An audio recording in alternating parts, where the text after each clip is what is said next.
You know that old cliche about an apple a day? Boy, does it ever turn out to be true. Dr. Greene, an expert on organic nutrition, has all of the juicy details.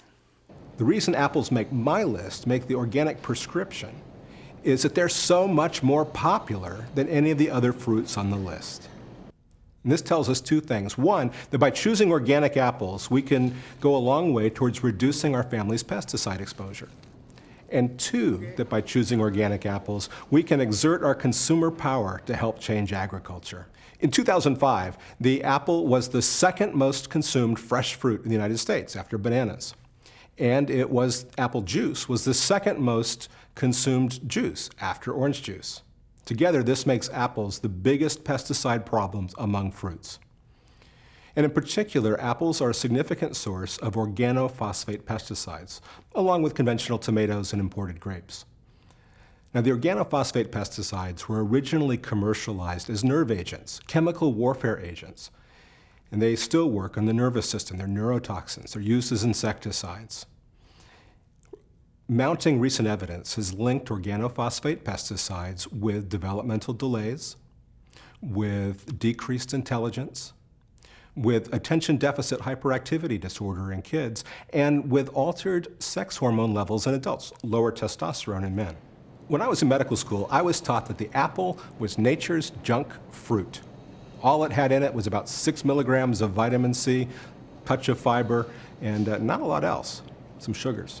But apples weren't at fault, our tests were. It wasn't until 1928 that vitamin C was even discovered, and in the 21st century that a bunch of new healthful polyphenols were discovered we didn't even have the test to measure. So now we know that with all these new phytonutrients and polyphenols that are there, that the apple has the equivalent not of 6 milligrams of vitamin C, but 1,500 milligrams worth of vitamin C-like activity. Most of it not coming from vitamin C, the simple form we used to be able to measure, but all these wonderful related compounds. And organic apples tend to have higher levels of these polyphenols and phytonutrients. For those of you keeping score, an apple has about 5,000 ORAC units. So an apple a day is a great idea. And we're beginning to learn lots of new reasons why. There's research that shows that eating two apples a day can lower cholesterol significantly. If you had an average cholesterol of around 240, it could drop it to under 200. Now, these are pretty big pills, but a couple of these a day has a lot fewer side effects than other kinds of medicines. And researchers at Cornell University in 2005 did some animal studies on breast cancer in apples. And what they did is they gave these animals carcinogens that were pretty much guaranteed to give them breast cancer, but then fed some of them various amounts of apples. And those getting the equivalent of an apple a day had a 25% reduced chance of developing breast cancer. And those who had more had a 61% reduced chance of developing breast cancer.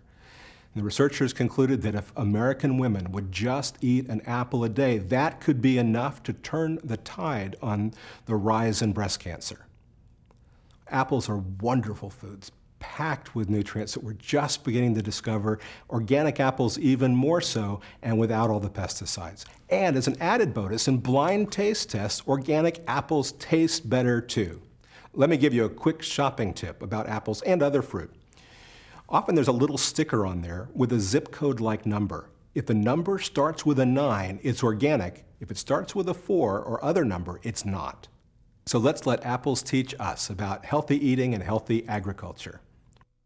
Wow, I'm still stunned at Dr. Greene's data on how organic apples can reduce the risk of breast cancer. Yeah, as you heard, researchers say if American women would just eat 1 apple a day, that could be enough to halt the rise in breast cancer.